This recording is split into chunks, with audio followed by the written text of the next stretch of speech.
दान में देती। अब नगरी के मायने बात मिली, नगरी के मायने में ब्राह्मण राजा के राज दरबार के मायने जार क्यों राजा साहब कहीं डरो सभा की बात तो बोले, लेकिन एक बात तो मैं कहती हूँ।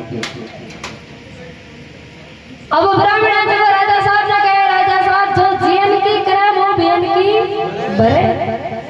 राजा साहब ब्राह्मण ने कह, ब्राह्मण देवता तारी बात के मैंने थोड़ो दम है, इन वास्ते थारा परिवार के लिए हमारा राजपाट 3 टाइम को भोजन प्रिय है। अब ब्राह्मण देवता राजा के राज दरबार के मायने आवे, रोजिना भोजन ले जावे।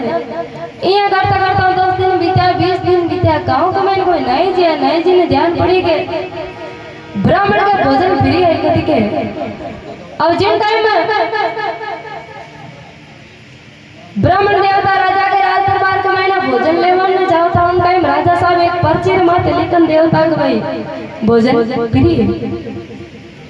अटी नाई जी के राज दरबार के मायने राजा साहब की डांडी बनाने गया, और राजा साहब की डांडी बनाता जावे। राजा साहब ने कहा, राजा साहब जो था के राज दरबार के मायने जो ब्राह्मण आवे भोजन लेवन बेमन बार नगरी के मायने मिलकर मन क्यों राजा के मुंडा के मायने बस। अब राजा साहब मन के मायने विचार करे रे आपा भली बिचारी एक तो भोजन फ्री करो रे, एक है मारा मुंडा के मायने बस आओ को कद मुंडो बाने आए। अब जो नाई जी राजा की डांडी बनार पाछे रवाना होया तो हटीनो पर सारे माथे ब्राह्मण देवता को नाई जी को मिला पियो। तो नाई जी में ब्राह्मण देवता ने कहा, ब्राह्मण देवता हाल तो बाहर राजा साहब की डांडी बना रही हूँ, और राजा साहब मन क्यों जो ब्राह्मण आवे भोजन लेवाने में के मुंडा के महीनों पूरी तरह बास आओ। ब्राह्मण देवता देखे उठे राजा साहब ने बास आओ जरी क्यों है। अब ब्राह्मण देवता के गला के महीना अंगोचो, ब्राह्मण देवता कहीं करो कि भी अंगोचो मुंडो बांध पच राज दरबार के महीने राजा साहब का पर्ची लिखने वास्ते गया। अब जोई राजा साहब हमें राज दरबार के महीने बैठा रहती हूँ, ब्राह्मण देवता ने मुंडो बांधो आता देखा।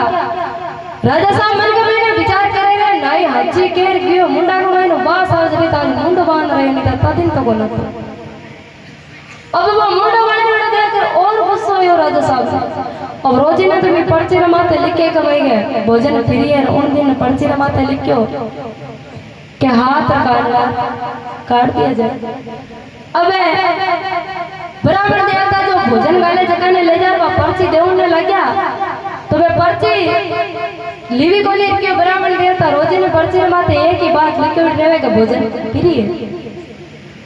अभी दिन पर्ची देखी कोनी ब्राह्मण देवता नाई जी बड़ी फलसा पर इंतजार करेगा बार भाई ब्राह्मण ने कोई सजा दे ना अपन देगा ना अपन इनाम दे।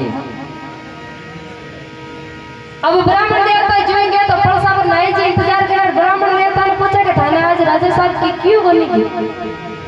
ब्राह्मण देवता भले बिचारी नाई जी ने क्यों, नाई जी मनत आज की कोई को, लेकिन आज मार को पर्ची लीवी को नहीं, एक काम करो आप पर्ची थे ले जाओ ते भोजन लियो। अब जो ही नाई जी का पर्ची लेगा मेरे माथे लिखो डोक में हाथ रखा काट दिया जाती जेज लगी नाई जी का हाथ काट उठी ने राजा साहब ने ध्यान पड़े कि नाई जी का हाथ काटिया दिखे। तो राजा साहब कह रहे हुक्म तो ब्राह्मण को देवड़ो। तो ब्राह्मण देवता बड़े खड़ा खड़ा राजा साहब ने कहे, राजा साहब मैं थाने कहीं क्यों जो जेन की करी वो भी बड़ी। तो कोई अरे बारे में आप बुरो विचारा, कोई बारे में बुरो केवा, कोई निंदा करा, कोई चुगलिया करा तो बापा रे मैं बीत्या करे।